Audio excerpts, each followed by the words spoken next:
नमस्कार, जय हिंद, वंदे मातरम। स्वागत है आप सभी का हमारे YouTube channel new target coaching centre में। दोस्तों, आज हम आपके लिए लेकर आए हैं शिक्षण विधियां जो कि शिक्षक प्रतियोगी परीक्षाओं में पूछी जाती हैं। इससे अगर आपको विधियां पता हैं तो दोस्तों कम से कम 3 से 4 नंबर तो आपको फ्री का मिलने वाला है, सिर्फ इन शिक्षण विधियों से ही संबंधित। अगर शिक्षण विधियां सीधे से नहीं पूछी जाएंगी तो आपको घुमा फिरा के इसी विधियों से ही क्वेश्चन पूछे जाएंगे। जैसे कि स्थूल से सूक्ष्म की ओर जो जाती है वो कौन सी विधि है ना। विशिष्ट से सामान्य की ओर जो जाती है विधि वो कौन सी विधि है। इस टाइप के क्वेश्चन आपसे घुमा फिरा के पूछेगा। तो विधि है हमारी कौन सी? आगमन विधि। दोस्तों, आगमन विधि किसकी है? इसके जनक कौन है दोस्तों? अरस्तु साहब हैं। आगमन विधि के जनक कौन है? अरस्तु साहब हैं। अरस्तु साहब ने ये विधि बताई है, इसमें बोला है कि उदाहरण से नियम की ओर जाते हैं।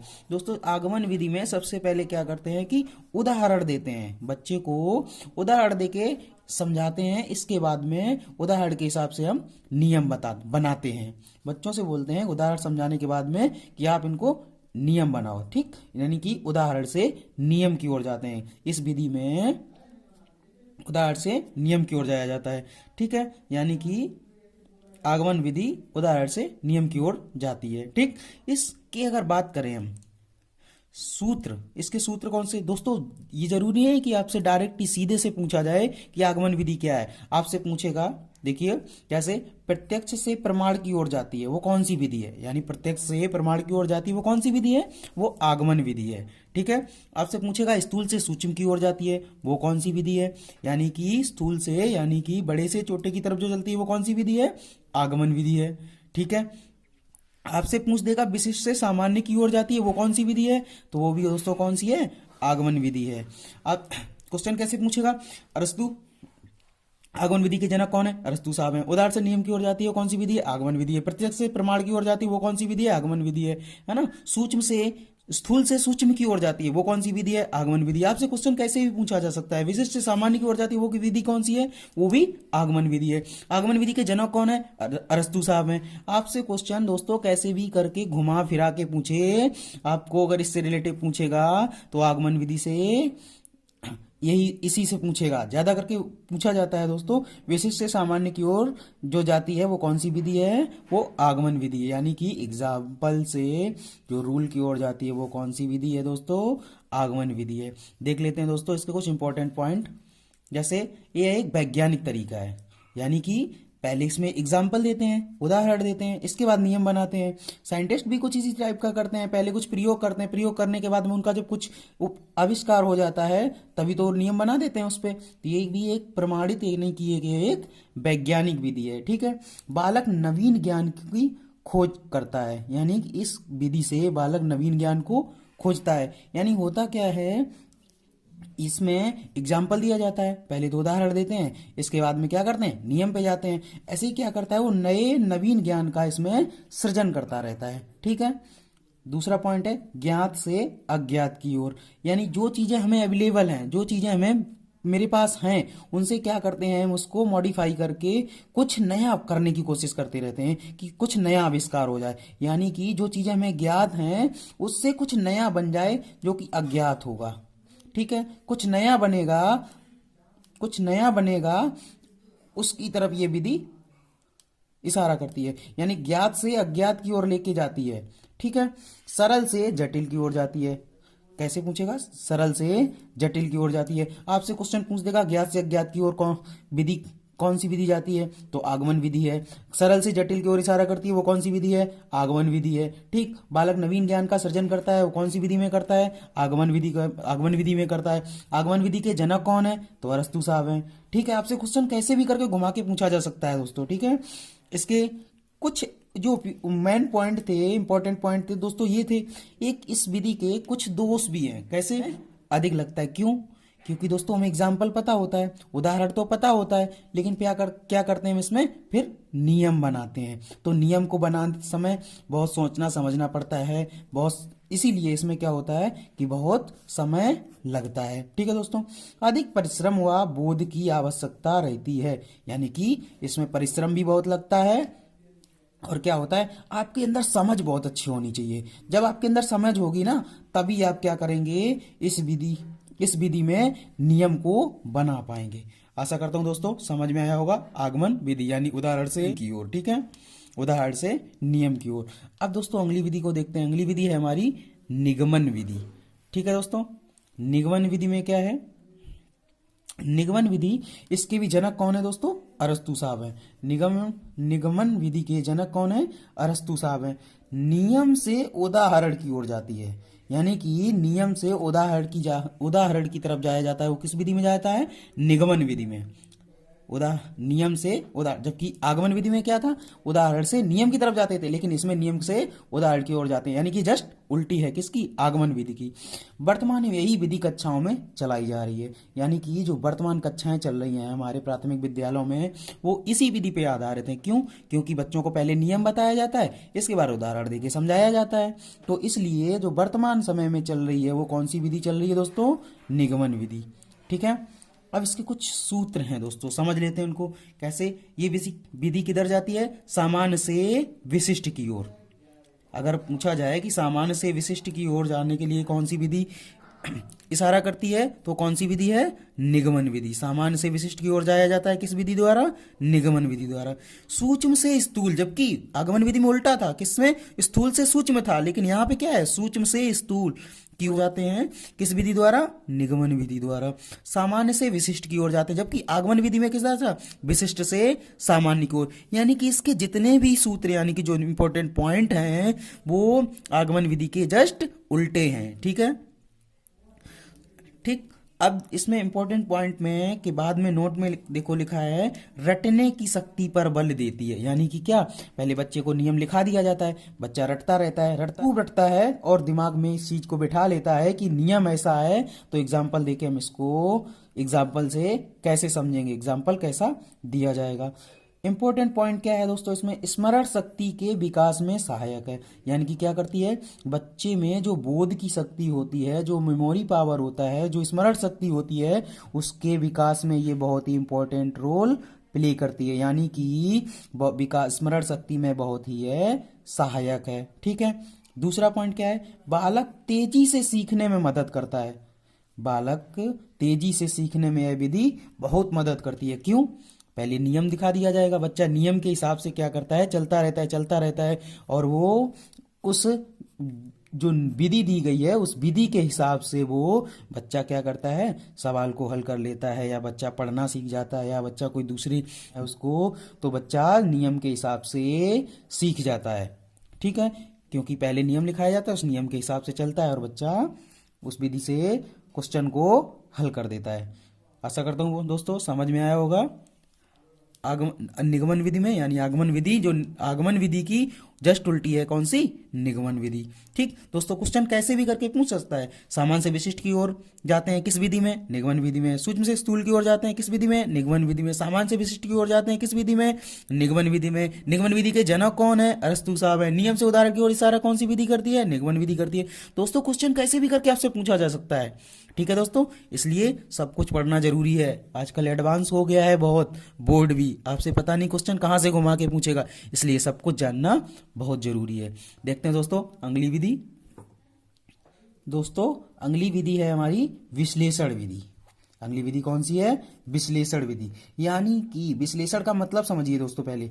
विश्लेषण विधि यानी विश्लेषण की विधि है क्या है, व्यवस्था क्रम की सूक्ष्मता से परीक्षण करना। यानी कि विशेषता क्रम का सूक्ष्मता से परीक्षण करना। यानी मोबाइल की दुकान पे गए, आपने देखा, दूसरे दोस्त से पूछा कि दोस्तों देखो ये मोबाइल, दोस्त देखो ये मोबाइल कैसा है, तो क्या कहेगा, देखो बैटरी अच्छी है इसकी, है ना, लुक अच्छा है इसका, प्रोसेसर अच्छा है इसका। यानी कि एक एक चीज की अलग अलग तोड़ तोड़ के बताएगा, हाँ ये चीज अच्छी है, ये सही है, ये बैटरी सही है, इसका डिस्प्ले सही है, इसका ये बैटरी बैकअप सही आता है, इसका टच बढ़िया से काम करता है। तो वो एक एक चीज, पर्टिकुलर चीज को तोड़ तोड़ के आपको बता रहा है कि हाँ ये चीज इसमें अच्छी है। तो यानी कि जब किसी चीज को तोड़ तोड़ के पेश किया जाता है, छोटा छोटा करके टुकड़ों में तोड़ तोड़ के अगर उस चीज को जाना जाता है, तो वो किस विधि के अंतर्गत आता है, विश्लेषण विधि के अंतर्गत आता है। यानी कि वो क्या कर रहा है, उस मोबाइल का विश्लेषण कर रहा है, ठीक है दोस्तों। यानी कि व्यवस्था क्रम की सूक्ष्मता से परीक्षण करना। यानी जो भी व्यवस्था है, यानी कि जो भी मोबाइल था, मोबाइल देखने गए थे तो मोबाइल का सूक्ष्मता से परीक्षण किया, यानी उसने एक एक पार्ट्स को समझाया आपको कि क्या सही है, क्या गलत है, क्या सही नहीं है, क्या गलत नहीं है। ठीक है, मूल तत्वों को खोजने की क्रिया को विश्लेषण कहा जाता है। यानी कि उसमें क्या क्या क्वालिटी है, उस चीज को कैसे पता करेंगे, विश्लेषण करके, यानी कि उसको टुकड़ों में तोड़ तोड़ के, यानी कि छोटे छोटे पार्ट की जानकारी करके, हाँ इससे क्या होता है और उससे क्या होता है, तब हमें क्या होगा, उससे उस विधि का क्या कर रहे होंगे दोस्तों हम, यानी कि उस मोबाइल का क्या कर रहे होंगे दोस्तों, विश्लेषण कर रहे होंगे।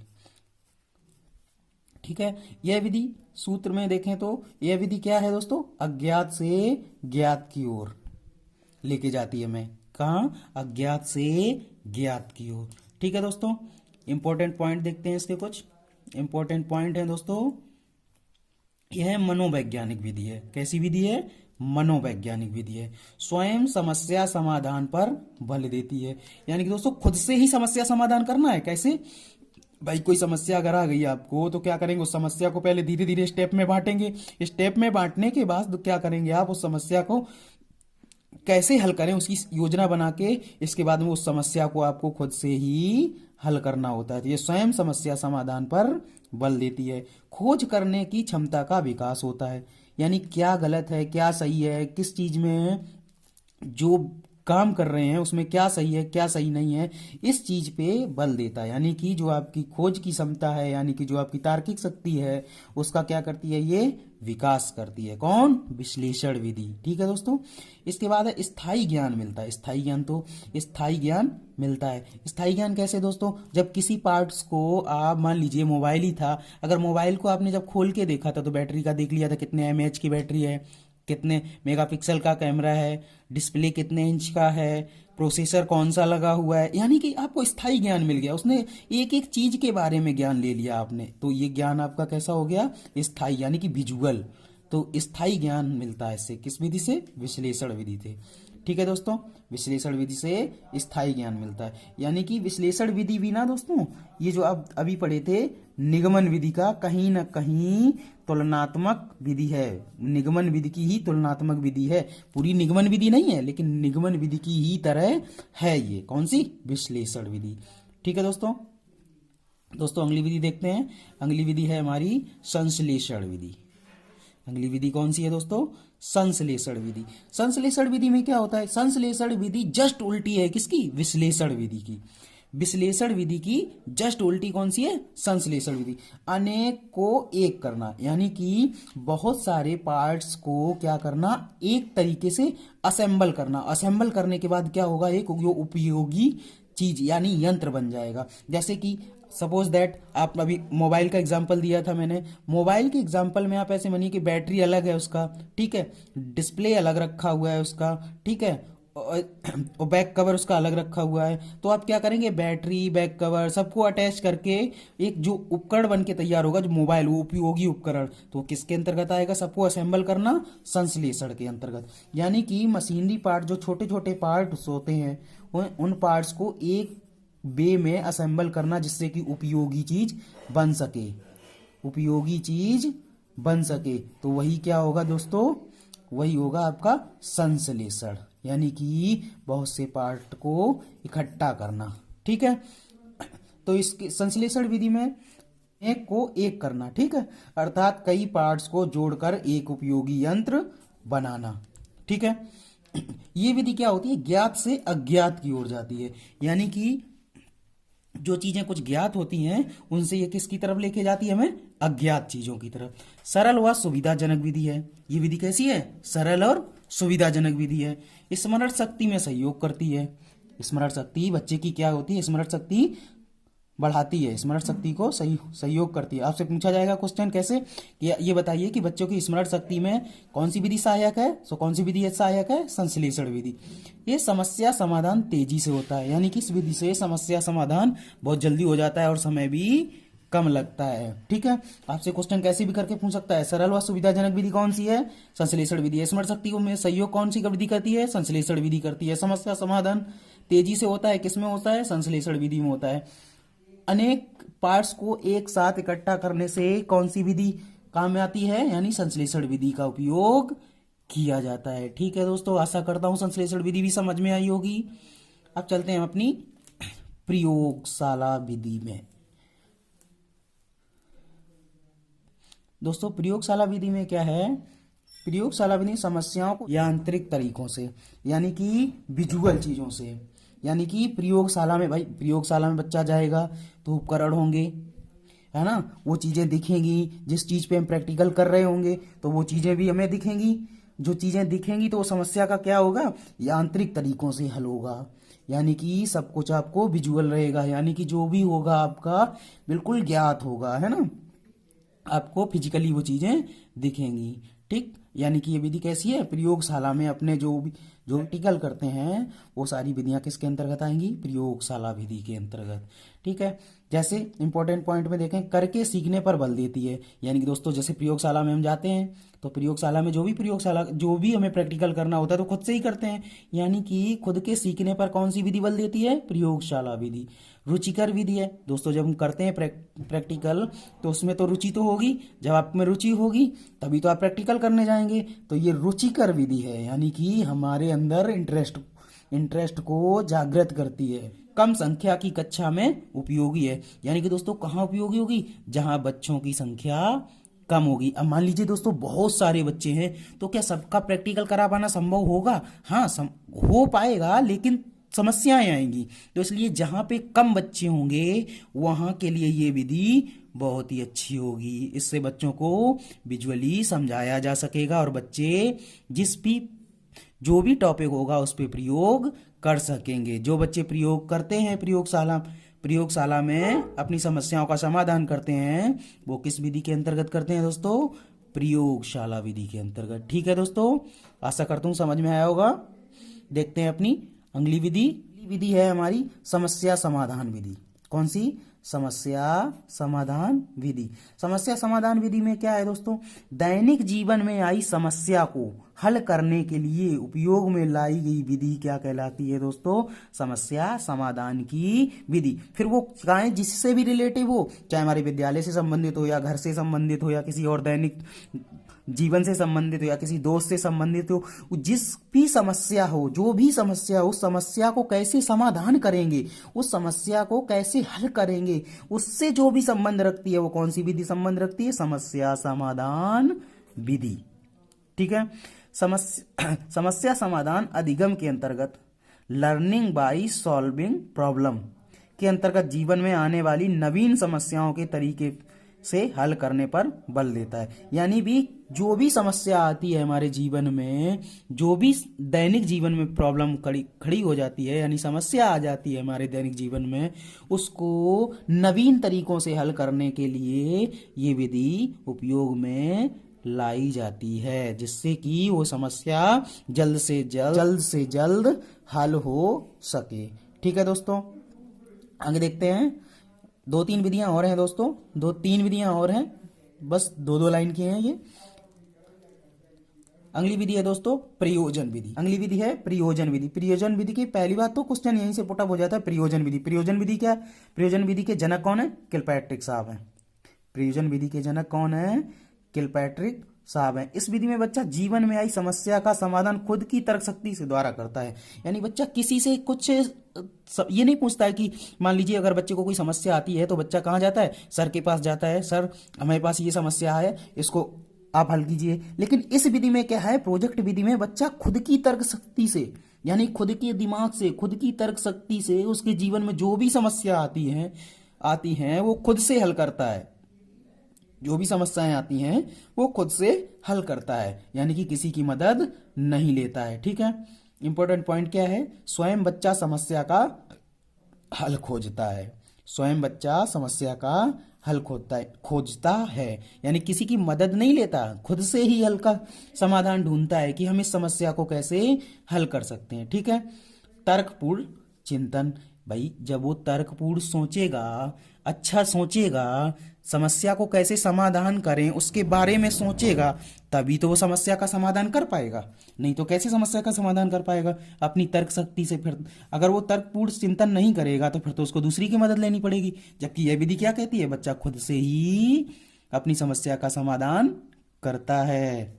ठीक है दोस्तों, अगली विधि देखते हैं। अगली विधि है हमारी व्याख्यान विधि। कौन सी विधि है, व्याख्यान विधि। ठीक है, व्याख्यान विधि में क्या होता है, वर्तमान समय में सबसे ज्यादा प्रचलित अध्यापक व्याख्यान कर पूरी कक्षा की समस्या को हल करता है।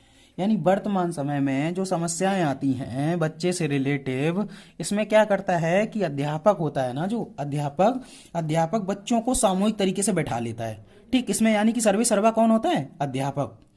बच्चे में समस्या आ गई, कोई प्रॉब्लम खड़ी हो गई, तो इसमें क्या करता है? अध्यापक उसको सभी बच्चों को एक समूह में बिठा लेता है। ठीक है, लाइन से बैठाने के बाद में क्या करता है? वो खुद व्याख्यान करता है कि इस समस्या को कैसे हल करें। यानी कि ये भी एक तरीके से क्या है? नियमबद्ध। जैसे हम निगमन विधि देखी थी हम लोगों ने कि नियम से उदाहरण की तरफ जाते थे, यानी कि नियम सब दे देते थे, इसके बाद में बच्चे को समझ में आ जाता था। जस्ट लगभग वैसी ही है ये विधि। यानी पहले क्या करता है? अध्यापक व्याख्यान करता है, उस समस्या के बारे में व्याख्यान करता है कि इस समस्या को कैसे हल किया जा सकता है। तो उसमें क्या करता है? सर्वे सर्वा कौन होता है? अध्यापक होता है। इसमें बच्चा क्वेश्चन भी बेचारा नहीं पूछ पाता है, क्योंकि उसको इतना डर लगता है कि ऐसा ना हो हम पे मार पड़ जाए, है ना, पिट जाए हम। इसलिए इस व्याख्यान विधि में क्या होता है? सर्वे सर्वा कौन होता है? अध्यापक होता है। ठीक है, अध्यापक व्याख्यान कर पूरी कक्षा की समस्या को हल करता है, यानी सामूहिक प्रॉब्लम होती है उसको व्याख्या द्वारा हल किया जाता है ना।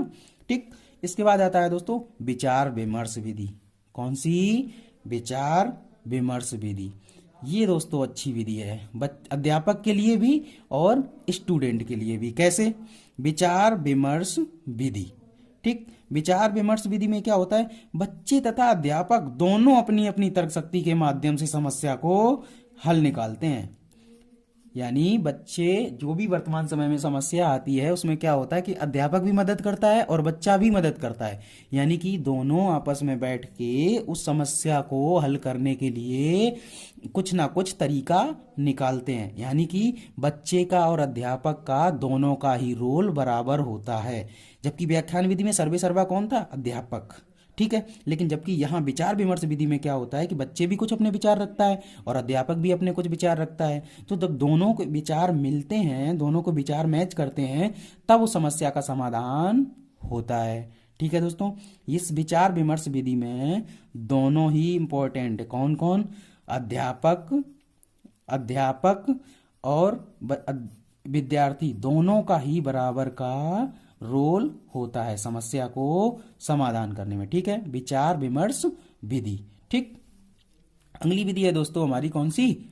अनुसंधान विधि। अनुसंधान विधि अवलोकन या विश्लेषण करके नए तथ्य या सिद्धांतों की खोज करना ही किसमें आता है? अनुसंधान विधि में। यानी कि हम जो भी देखते हैं उसका क्या करेंगे? पहले विश्लेषण करेंगे। विश्लेषण मतलब क्या है? उस समस्या, जैसे हमने कोई भी चीज देख ली, ठीक, उसको क्या करेंगे? पहले छोटे छोटे पार्ट्स में अलग करके देखेंगे।